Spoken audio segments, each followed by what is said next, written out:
Monday, January 27th, 2025 meeting of the Marquette City Commission is now called to order at 6 p.m. Please rise and join me for the Pledge of Allegiance.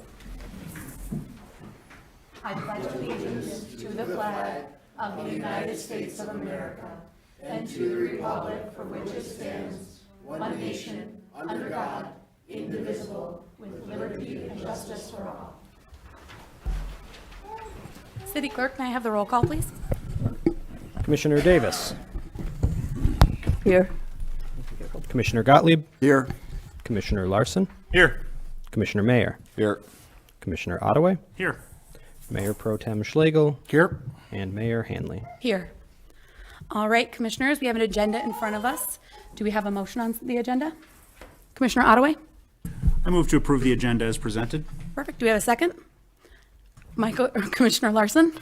Second. Thank you. Any discussion? None. All right, hearing none. All in favor, please say yes. Yes. Yes. All opposed, please say no. Motion passes 7-0. I have no announcements tonight, so that brings us to boards and committees. We have 3 reappointments in front of us.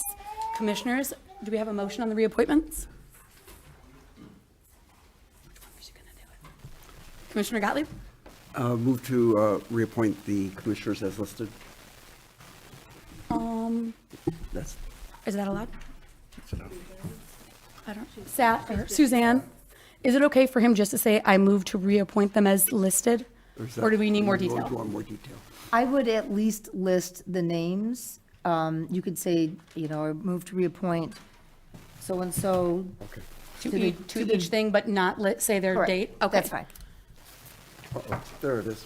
I move to reappoint Douglas Davis to the Marquette Brownfield Redevelopment Authority for term ending February 2nd, 2028. Mark Weinrich to the Downtown Development Authority for term ending January 1st, 2029. And Brianna Hobbins to the Public Arts Commission for term ending February 26th, 2028.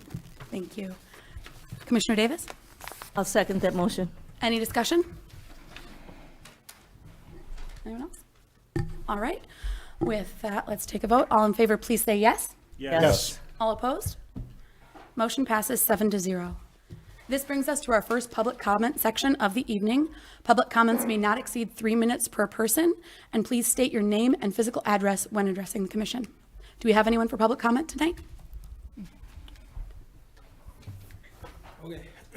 Yeah, I'll start it off. My name's Matt Lutenberger, 1406 Garfield Ave, City of Marquette. I'm here today about the trash contract you guys signed last week. Couldn't make it last week. I was working, so I asked a coworker to cover me today, and here I am. So here's what I got to say. I haven't had a trash pickup since December 5th. Now, I'm not trying to toot any horn. What I'm trying to ask is, do you get charged for that? You as the city, you made the contract. Do you get charged for every time they bypass my house and don't pick up trash? If the answer is yes, then I'm paying $30 for nothing to happen. Put out the recycling bin right before Christmas. I'm out here. I'm way below my knees as far as recycling goes. As far as trash itself goes, I literally produce about this much per week for myself. And I'm paying the same amount as somebody who produces 64 gallons worth. I'm asking, is there any way to change the contract? Because I think you got a raw deal out of it. Secondly, if we are being charged for the pickup and we have to pay for the tipping fee, we as the resident are being charged per volume. So this is about 64 gallons worth of trash. I can literally fit myself inside. If I produce that much trash, I get it. $30 a week or $30 a month. That's what, 12 times 30 is that amount per year. Fine. But I produce 64 gallons a year. And I mean that. I've actually managed to shrink everything down. Everything from not eating styrofoam takeout food to eating only bagged food that comes off the shelves, or at least recycle some of the stuff that does come in boxes. My point is, I'm doing my best to reduce, reuse, and recycle. And I'm paying more now than the trash I picked up in 2018. Okay, but I did my part. I followed the rules, and yet I'm being punished for it collectively. Now, don't get me wrong. I understand trash is a thing that the city has to offer, but you as a city actually use North Country Disposal for your trash company pickup. So again, my question comes to, did Waste Management charge us per household or per pickup? They now have machines that can tell you when they actually pick up, and in fact, probably tell you how much it is and weighs when they pick it up.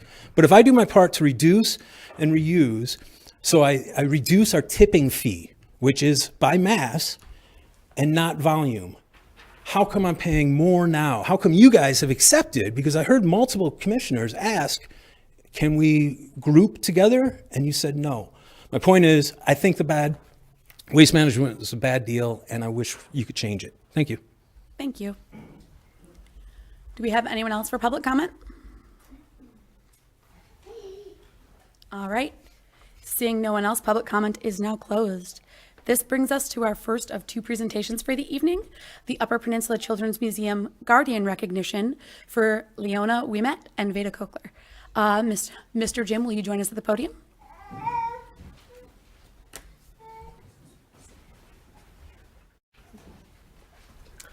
Mayor, Commissioners, thank you. We're here again 2 weeks later, and I've still got more guardians that I would like to present to you, so we're playing catch up.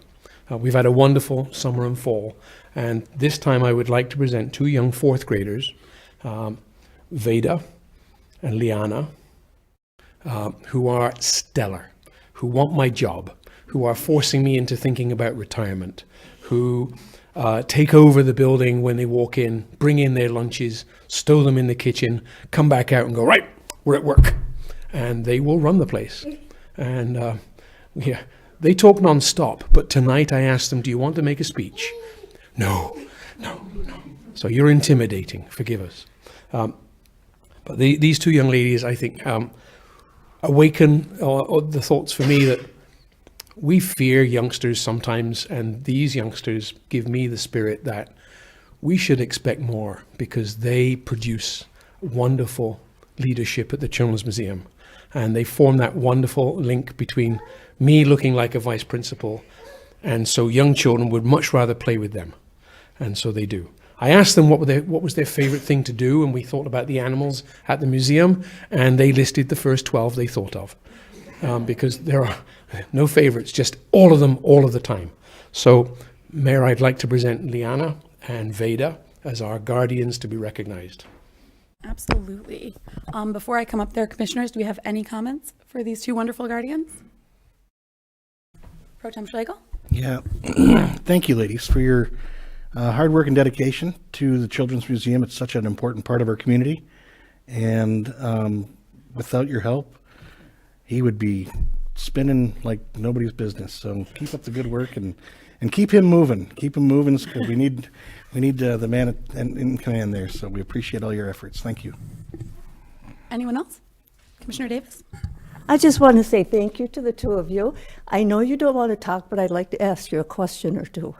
Would you tell me how long you've been connected to the museum, maybe when you first started being there and when you became a volunteer?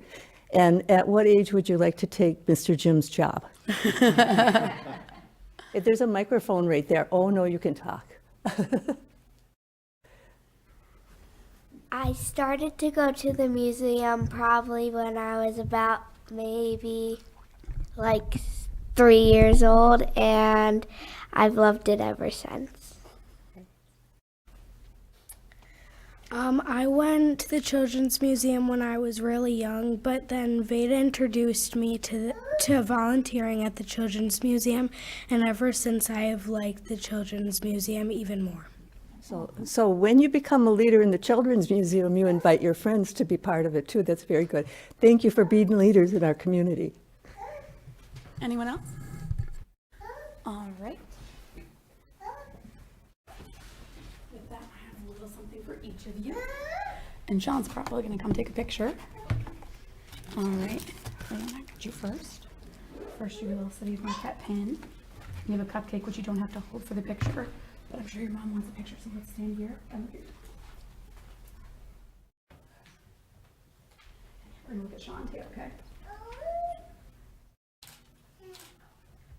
right, thank you very much. Here's a cupcake for you. All right, and a pin for you. Certificate. You ready to take a picture?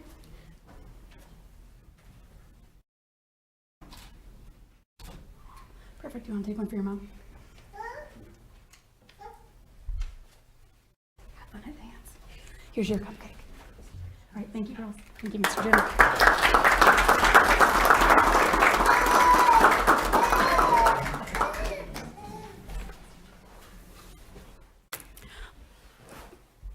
All right, that brings us to our second presentation this evening, excuse me, which is to our sister city visit to Kiani by Randy Jensen.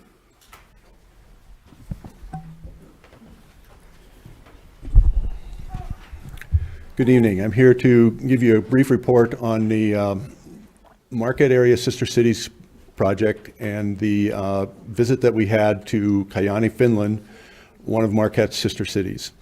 As you can see from the map here, Marquette to Kajaani is a little over 4,000 miles. Our flights took us from Iron Mountain to Detroit, on to Amsterdam, Helsinki, and then Helsinki to Kajaani. Kajaani is 347 miles north of Helsinki, the capital of Finland. It can be reached by Finnair, by train, or you can drive. By flight, it's about the same as going to either Chicago or Detroit. And drive time is approximately the same as going to Chicago. It's the capital of the Kainuu region, which is similar. The regions is actually this area right here. Okay, the red that you see, that's actually the city of Kajaani and the area that is Kajaani. It's historically known as Kajanenburg, the most populous town and the capital of the Kainuu region of Finland. It's located on Lake Olijärvi, which drains into the Gulf of Bothnia through the Oulu River. Lake Olijärvi is the fourth biggest lake in Finland. So they have a large lake similar to what we have, not quite as large as ours, of course. This is an overview of the city of Kajaani and the bridge that you can see, the major bridge that you can see going across there. There are actually 3 bridges that cross over. One of them has a castle underneath it, which you'll see in just a moment. This is a shot of Kajaani's old town hall and the coat of arms. Some facts on Kajaani: it's a little bigger than Marquette, at a little over 36,000 inhabitants. It's the 31st largest city in Finland, 33rd by area. It was chartered in 1651, and they actually have their 375th anniversary coming up in 2026, and we are planning to send another delegation to them over at that time. The mayor right now is Jari Tolvanen. There's also sister city, as you can see, with cities in China, France, Germany, Hungary, Russia, Sweden, and of course Marquette. The temperature is fairly similar to what we would see here in Marquette. And in fact, one of the things that the delegation commented on when we flew into Marquette is that how much it stunned us we thought we were flying into K.I. Sawyer. Having been gone for 24 hours, and it looks like you're flying right home again. This is a downtown main street, similar to our West Washington. And the Kajaani economy was originally fueled by the tar industry. The tar basically is resin from the pine trees that were used to seal up the ships, as well as logging and paper industry, fishing, peat harvesting. More recently, it has technology, particularly with computers aspects, gaming, data centers. They have one of the fastest computers in the world, fastest one in Europe, fifth in the world. But they also have metal and chemical industries, sustainable energy. Tourism and culture is growing, and they have some government aspects. The Kainuu Brigade of the Finnish Army is about 1/4 of all the Finnish Army is located right in Kajaani. And Kajaani Central Hospital. This is the castle I was talking about. It was built in 1604 to 1619. The Russians took it in 1716 and blew it up so that the Finns couldn't take it back again. They also have close to the castle, they have a boat canal which bypassed rapids, which allowed tar that was in the area to be taken to Oulu, and this was built a long time ago, as you can see. The education aspect, kind of an interesting situation. The education is actually all from university, a vocational technical school, and the primary and high school areas are all coordinated by the city council or city commission.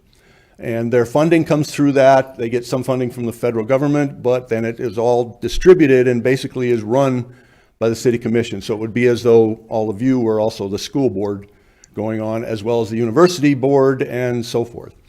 Kayani University of Applied Sciences, about 2,200 students, bachelor's and degree programs, and 5 master's programs in English. The majors, as you can see here, they focus on a variety of things, from sport aspects to business, as well as some gaming and so forth too with esports. This is a quick shot of the University of Applied Sciences. Right across the road on the other side, as you can see right there, that's the Vocational Technical School is right there. And just off the picture, kind of off in the upper right-hand corner, is where the high school is. They also have the Kayani Music Institute, which was founded in 1957, one of the largest music institutes in Europe with 900 students. The comprehensive schools, as you can see, is similar again in size, maybe a little bit bigger than what we have here in Marquette, but somewhat similar as far as the number of students and so forth. Activities at Kayani, again, very similar to what we see here in Marquette. They have a exercise trail for biking and hiking, a circular ski track that connects to others in Kayani. Literally, they have trails that go all over the city that are connected, and people can get on the trails and go for biking and hiking and so forth to transport around the city. They do it in the winter time. We weren't there in the winter this time, but I have been, and I've seen people riding bikes around similar to what they do here in the winter time. Winter hiking trail, frisbee golf course, skiing center, campfire site, and again, like I said, similar to what you would see here. This is not really in Kayani. It's in Wokati, which is about 10 miles away, and it's in, not underground because it's on top, but as you can see, kind of a tunnel type thing that has snow in it. It goes for a total of 3 kilometers, and you can ski inside there. I actually have skied there on the summer solstice, which is an interesting thing. Other activities, they have an ice arena, both a training one and a competition one, so similar to our Lakeview arenas here, as you can see right here. And the Aryansari Island on Lake Olyarvi is 20 miles from Kayani, and this kind of reminds me of what we would have with Presque Isle. So similar, except to be able to get to this, you have to take a ferry. On it, they have beaches, 10-kilometer hiking trail, summer ferry service and cafe, and winter snowmobiling and snowshoeing. And of course, sauna. Okay, in fact, while we were there, the one that you can see on the right-hand side is a sauna raft or sauna boat, if you want to call it, that was right in downtown Kayani. These pictures give you a look at our delegation. Myself, my wife Maureen, Dave and Tristan Loma were members of the delegation, and we're pictured at the Kayani City Council's meeting with the President of City Council, Ayla Avakari. And here we have a picture of the Mayor of Kayani, Jari Tolinen, is presenting us with a gift, which we are going to present to the city here. And we presented them with a quilt as well as a cutting board that had the Upper Peninsula on it. The quilt was made by a member of the Quilting Guild in celebration of the Fin Fest that took place here in 2005. And on the right is the picture that you can see of the dinner that we had. Starting from the person on the far left, that's Stina Huvanen. She is the liaison for international programs and the liaison with the sister cities for the city of Kayani. She's also the executive secretary to the mayor. Next is Tina Kulinen. She is the first vice chair of the city council. Then Dave Loma, Ayla Akavari, Tristan Loma, Toivo Hatkva, myself, Jari Tolinen, and my wife Maureen. And just a couple things just to mention to you. The city of Kayani is planning to have a delegation come to visit us This year, we haven't nailed the time down yet. They're thinking probably late summer, early fall, but we don't know exactly when. They're still trying to plan it. They said they were going to hold off until after the first of the year, and obviously we're not far into that right now. But they are planning to send a delegation over to here, and we are going to send one back to them in 2026 for their 375th anniversary. Any questions? Thank you, Randy. I am most impressed with your pronunciation of all those names. But it's really good to hear and learn more about our sister city. I know that our sister city with Finland has been very quiet for several years, and I know that you're highly responsible for reinvigorating that, and I'm really looking forward to them coming this year. I am currently the, I don't know if everyone knows this, but the sister city representative here on the commission, and so I'm hoping to join you in 2026. So my big question to you is, you know, we always hear that Finland is the happiest country in the world. You've been there several times. Is it? I would say it's probably pretty close if it's not the happiest. I think there's a variety of reasons for that. Some of the things that are listed is that they have a very good social service aspect. They spend a lot of time outside, even in the wintertime, as you can see. Young mothers take their babies out in strollers and so forth in the wintertime. Another thing, if I pronounce it correctly, Loli, it's spelled L, O with an umlaut, L,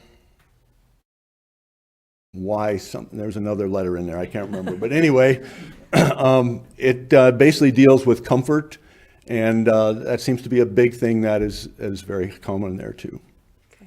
Thank you. Again, it's really good to hear more about our sister city over there so that we can become familiar before they come here this year. Thank you. Thank you. Anyone else? All right, perfect. Thank you so much for joining us tonight. You're welcome. Oh, wait, we have something to present to Brent. We have a few gifts that we wanted to present. And this is my wife Maureen and Kristen Loma. We're members of the delegation. We have some gifts to present.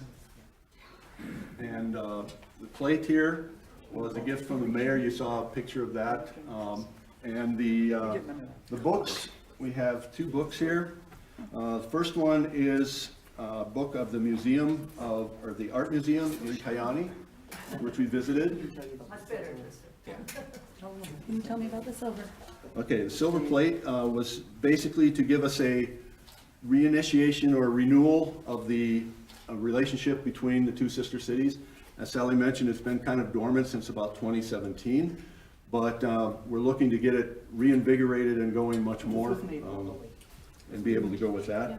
The book here is from their art museum. They had the artist, the art exhibition was called Hands, and so you can see the hands are on the book. It is in English and Finnish. This is Kayani of 365 days, and basically has a different photo and a saying or a poem in Finnish though, and I don't speak any Finnish, so if anyone else here does, maybe they can translate. But it has some great photos in it and a really nice aspect to it as well. The arts and culture is also another reason why they're the happiest country in the world too. There's a very strong arts culture, and this is from a silversmith, an oldest family. Remember Tristan from in the area, not too far, they were explaining that this is hand forged by a family that's still doing this silver, so it's pretty nice gift. Yeah, it'll go back to the library at the Peter White with all the others. Thank you so much. Sure. Am I supposed to put this somewhere, or you guys just? Yes, they can go together. Okay. Sally can help us. Sally's got it. Thank you. Great job, guys. I Thanks. don't know what three is.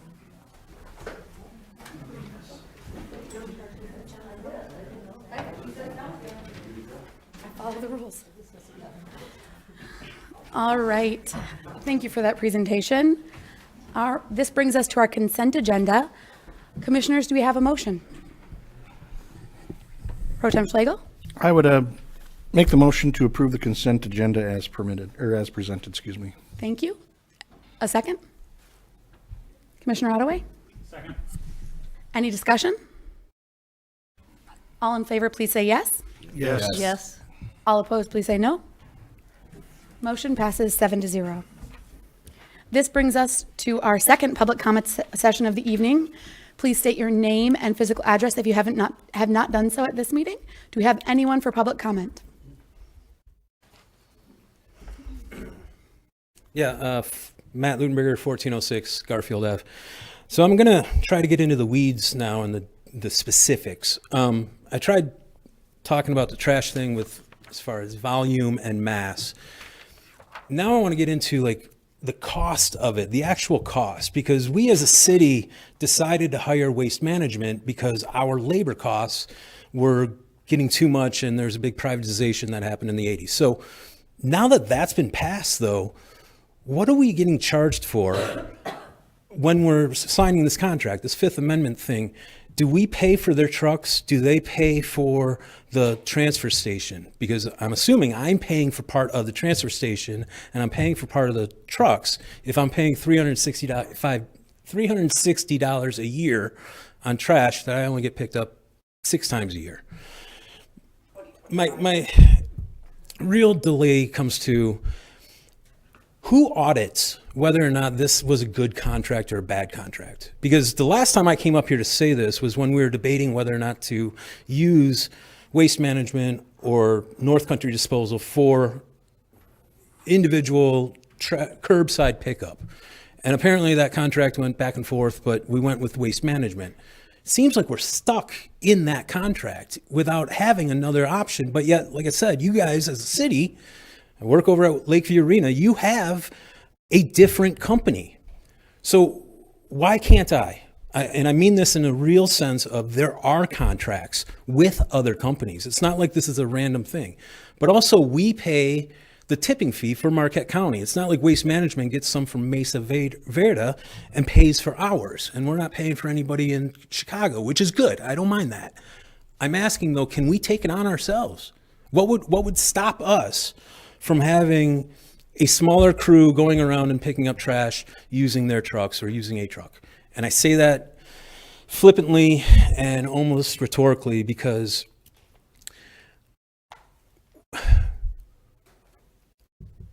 I don't know how I can reduce my cost. I have absolutely nothing to do to bring my cost for trash down. Unlike water, where I don't have to use 2 metrics of it, I can only use 1 metric and I only pay 1 metric. This is a fixed metric. So how come our lowest fixed metric is so expensive?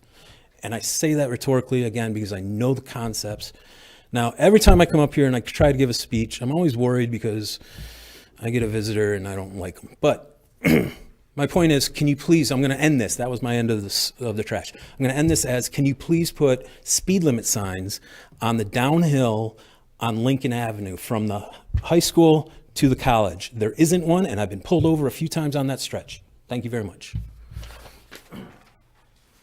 Thank you. Do we have anyone else for public comment? Anyone else?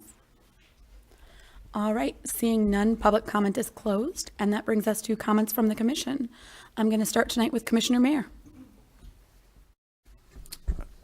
I have no comment this evening. Okay. Commissioner Ottaway? Nothing from me, except I would like the city manager to address maybe some of the comments from Mr. Lundberger, if she has time. Thank you. Commissioner Davis? I just have one that is related to the trash pickup, and that is because I had a phone call asking me how long people will be using tags if they have purchased them several months in advance. And that might be also something that the city manager can address, that the transition of that, and will there be any buybacks, or how many more months can people be using the tags? Thank you. Commissioner Gottlieb? Nothing. Commissioner Larson? No comment here tonight. Pro Tem Schlegel? Thank you. Just want to kind of bring up that the UP 200 is not too far down the road here, and to get out and experience that if you haven't, and if you have, then experience it again because it's really awesome. And I want to thank the committee members that worked so hard to put that event on. It's tireless and sometimes thankless, but man, they do a bang-up job. So thank you for that, and enjoy. Thank you. Thank you. I was also going to talk about the UP 200. It is a very fun event, and it looks like we actually will get to run it this year, which is awesome. Other than that, Mr. Lundberger, I know that the mayor, the city manager, is going to talk to you a little bit about it. But I know that the city staff did everything they could in the contract extension, and they got the best deal that we absolutely could. I have full faith in that. So if you could also talk about, I know you'd asked about auditing decisions on the contract. I don't quite know what that means, but if the city manager could address that in her comments, it would be great. And with that, I will kick it over to you. Sure. Yeah, we'll certainly start with the rubbish contract or the waste management contract that was discussed at the last meeting. And so when we talk about auditing contracts, there are several layers of review. Every department really has this opportunity to review these contracts or the options once we have those. And this is an interesting time where we are right now, as we've said before, of just the waste collection and waste hauling industry. And so to not go into too many details on that and how we got to that point, we're going to just start where we are right now, which is with an extended contract. Now, we've received a lot of questions about the cost, and we are working, quite hard on nailing down those specifics so that we can start communicating that out to the public for preparation. But I think it's really important to state that there is going to be a transition, and there's going to be a time where, yes, there are still the use of bags and tags before it's required to be in a cart, and we're going to have hopefully a sweet spot of where that timing is, whether it's a 3-month period to run out those tags or 4. We're still kind of finalizing those details. But the other question we were receiving quite a bit of questions on is the cost, and why is the minimum cost so high? My trash, and I'm so impressed with how many residents have come and said, I can't fill up a trash can with that much trash, but I can fill up a recycling bin with that much recycling. It's quite impressive, and I'm really glad that we hear that side because I don't think that is one we get to hear that often or notice that often because, well, there's not as much usage. But where we are typically is that 64-gallon, and that cost breakdown currently, let's just focus on what it is right now because we're going to just announce the fee structure later, which is going to be similar but may have a different breakdown. So at this point, the minimum cost for a garbage can and all of the services that come with that 64-gallon can is $25.85, and that's broken down into several different services. The largest one being the hauler fee, which does include curbside recycling and garbage collection. And that includes also the tipping fee and the fuel surcharge. Then that is what you would probably focus on waste management. Now here's where we get into all the other items. There's a rubbish drop-off site, which I would probably assume is your option or your ability to go to the drop-off site and drop off anything that was forgotten or missed, or hey, you need to get out of your house, it stinks, something like that. That's $3.75. Curbside leaf and brush collection is $5.10. Compost drop-off is $2. Christmas tree drop-off or holiday tree drop-off is 5 cents, and administration or miscellaneous charges are 40 cents, and that covers some of that printing and calculation and software stuff. So that totals up $25.85. So just about half of that are for all those other services, not just the curbside pickup. So I know that not everybody uses Christmas tree drop-off, but it's still included in there. You have the ability to do that. Not everybody uses compost drop-off. You have the ability to do that as a resident that's paying this fee. And I think it's important to note what all comes with that minimum charge. But we do hear the feedback at this point of, I don't have that much. So we are trying to work on future, perhaps consideration, because we would like to get to the point of where we are a less garbage hauling community, right? I know. Thank you very much for that. We really appreciate that you're doing your part. So I hope that clarifies it with a whole bunch of adding for you, at 6:30 at night on a Monday. So, but that is one that we hear. In regards to Commissioner Davis's question about the bag tags, we are not going to be purchasing those bag tags back. There is going to be a point in time where those stores stop selling those. They've also ran out quite a few of the bags and the tags at this point too. So there's going to get a point where those are short supply. So if you have a supply, we will be allowing those to run out, but there's going to be kind of a deadline at that point. We're still working through what that sweet spot is. But more to come on that. You're going to hear a lot about it. You're probably going to get tired of hearing it. I've talked enough trash on this one. Can you comment about the speed limit signs as well, please? He had asked about a speed limit sign on a certain road. Is that us or is that is that MDOT that does that?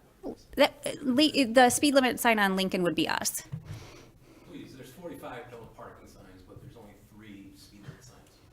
And they're all on the bottom of the hill, so they're not even close to where you're going. I'm guessing that there's just a lot more of those parking signs than there are those speed limit signs, and that sometimes is confusing. That's the conversation that I've heard from community members. So, can I just kick that over to the chief if you don't mind? Do you have any comments on that, or would you like to look into that? I don't think turn this thing on. I don't think it's a bad idea. I never think additional speed limits are a bad idea. I mean, especially when you don't know a town, and that is heavily run by college kids who are transitioning in and out of the city. So I don't think it's a bad idea. We'll look into that, and perhaps that's something that TPAC can explore at that point. And I think that's all. Did I cover all the questions? I think you did. Thank you very much. All right. With that, this meeting is adjourned at 6:36 p.m.